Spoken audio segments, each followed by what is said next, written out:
Welcome to another episode of What If Civilization Started Over. We are on episode 8 and today we will look at the center of Europe and see what will evolve in this part of this series.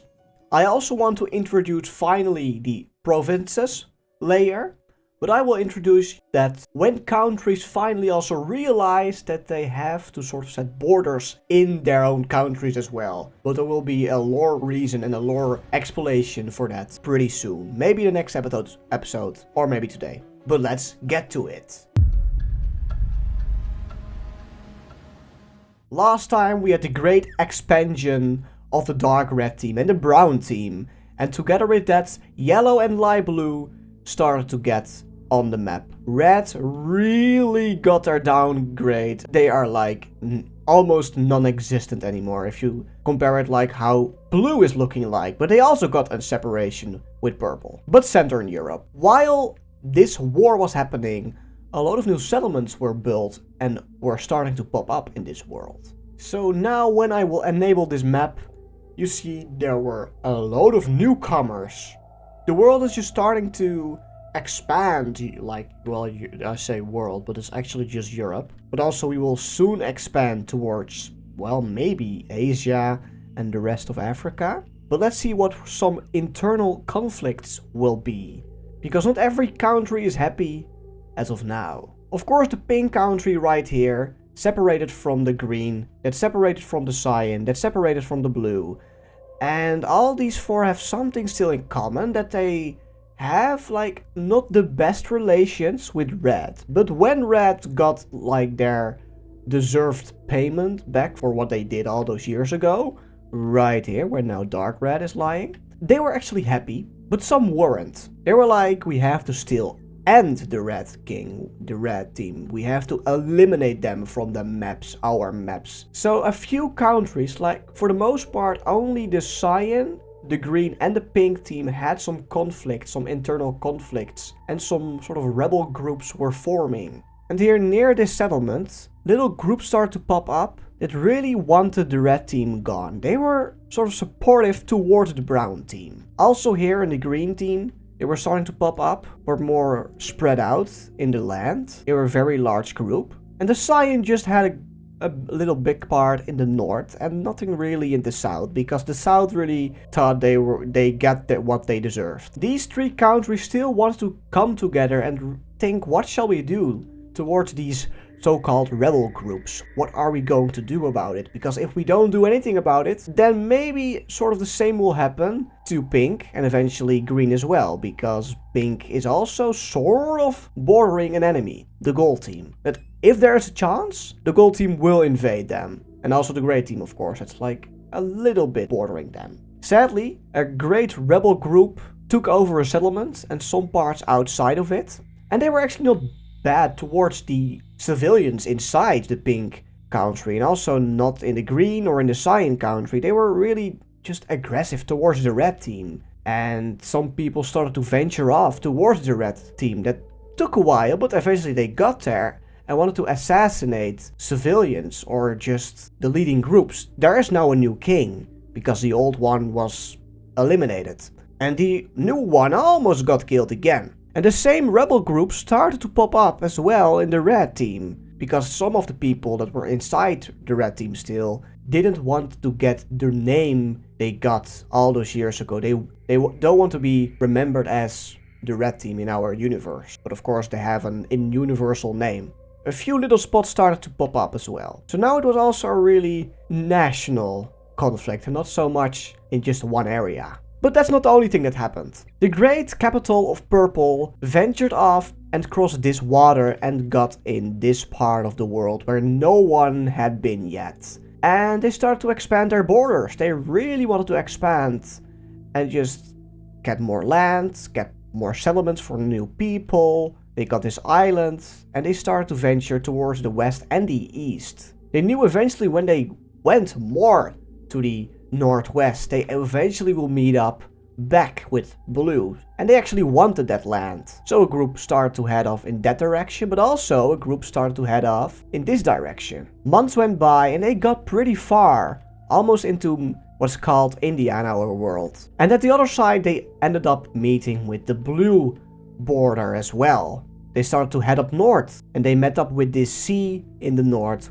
that has the borders of cyan and dark blue lying in. They started to expand here as well, and this part was getting larger and larger. Purple wants to expand up in the north and up in the south. They wanted to be a pretty big country, and they could. No one actually wanted to hold them back of their ideas. Some people ventured even more to the north, got this little enclave more up in the north, and got all the way here and claimed this part for themselves as well. But Purple was not the only country that wanted to expand their borders. Also Cyan wanted to expand a little bit more to the east.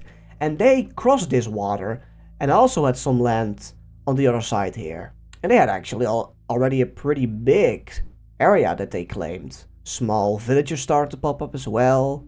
And then they started up to head up north as well. And after a while, the purple team did discover that Cyan was here. And they just forgot about it. And they just ignored it. And we're like, okay, we cannot really expand more towards the north because otherwise we will have a conflict maybe with Cyan, and we don't want that. We are neutral and peaceful towards each other. Also, Green was going to expand their borders, but not really with the confirmation that the Green King wanted it, because the Green King is all the way over there. They are pretty far apart now, and just the king couldn't handle the land all the way back down. So what happened here took a great while before the king knew what was going on here. But before the green team could go further, they met up with the blue team that also was having some land here in Africa. So the green team stopped and returned home. Back to the internal conflicts, because the cyan team lost a little part of their land towards this so-called rebel group. They got people convinced, and they got this whole part of their country lost towards this group. The green team lost a great portion of their land as well. This group started to disappear because they went to or the cyan part or the green part. And the pink section here stayed the same.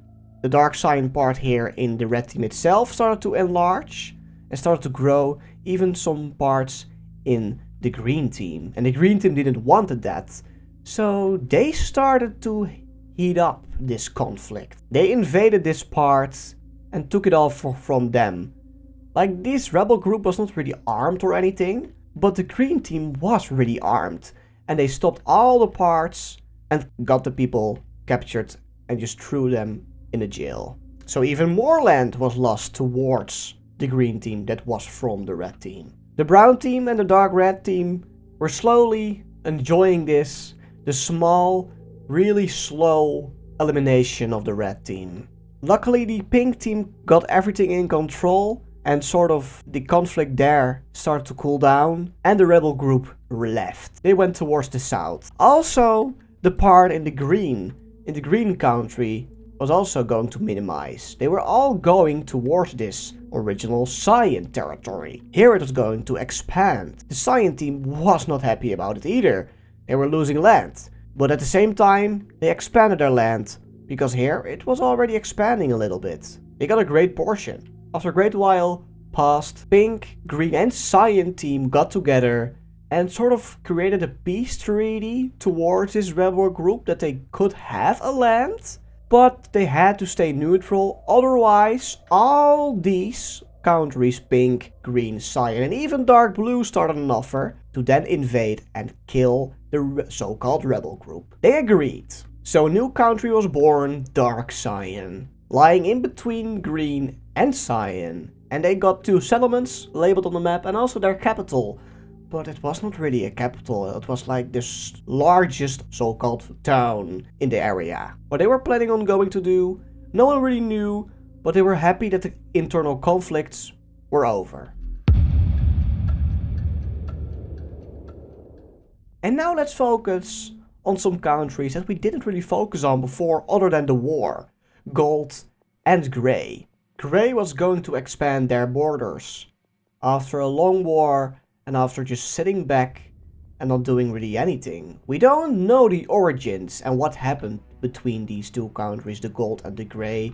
Some speculated that the gold was actually the first country that set it up here, and eventually Grey separated from them, but no one knew and no one was going to figure out pretty soon. Grey got a great portion here of unclaimed land and started to claim, oh, there's still some gold there, and started to claim a border besides Pink. And they expanded their borders pretty far. But the gold were going to do something revolutionary. That what no one really was trying before. They are the first, like see them as the Northmen, like the Vikings a little bit. They were the first to sail, but to sail pretty far. So they set off sailing near their capital city with their sort of goal to find new land. And they were going to sail towards the west. At first they found this little island that was still not claimed by the brown team. So we colored it in with gold. It's not really noticeable from afar, but we know now it's the gold. They sailed alongside the coast of the brown team. They knew they were here and they were going to go much further west. They deviated from their original course and ended up, you can guess it, eventually here on Iceland, what's now called Iceland. They set it up a little place and they were just gathering some food, some supplies so they could return. So they did. They eventually found these islands and they could figure out after a long sail that this island was also on their route, and they turned back home and they got back home. And they said we found a pretty decent island. They didn't really knew it was a really big island. They sort of thought it was like this, but it was much more bigger than that. So with now the king knowing that, he wanted to expand his territory outside the land that was known by the originals. We can call red, green and blue the originals, and cyan as well. And their so-called magenta, orange, green and the rest. So a long time passes and eventually the gold team start to set up really great here. They even got a settlement here. They were starting to travel and research this island. And after coming across just ocean and no more land in sight, and after traveling a great amount of the coast, they claimed it all for their own. So Iceland was discovered. But still, people were really curious what was beyond this island. And they were going to sail even more. They set up their boat and went towards the west even more, without knowing what was even here. So let's say we are closely towards the year, well, let's say the 500s. The Vikings are able to build some boats. But let's say in our universe, this era with just sailing went just a little bit quicker than in our era. They sailed towards the west and they eventually found Greenland. They set up camp and they stayed there for a while. They went back to Iceland and then they went back towards their main land. And they said to their king, we found even more land, and the king was really happy. But what the king not really realized that it was pretty far away. He sort of thought that the land was somewhere around here, but it was still pretty far away. Slowly but surely, after some years, this territory of the gold team was expanding even more. Also a little bit inland, but there was a lot of ice here and snow, so they knew they had to just stay back for a while.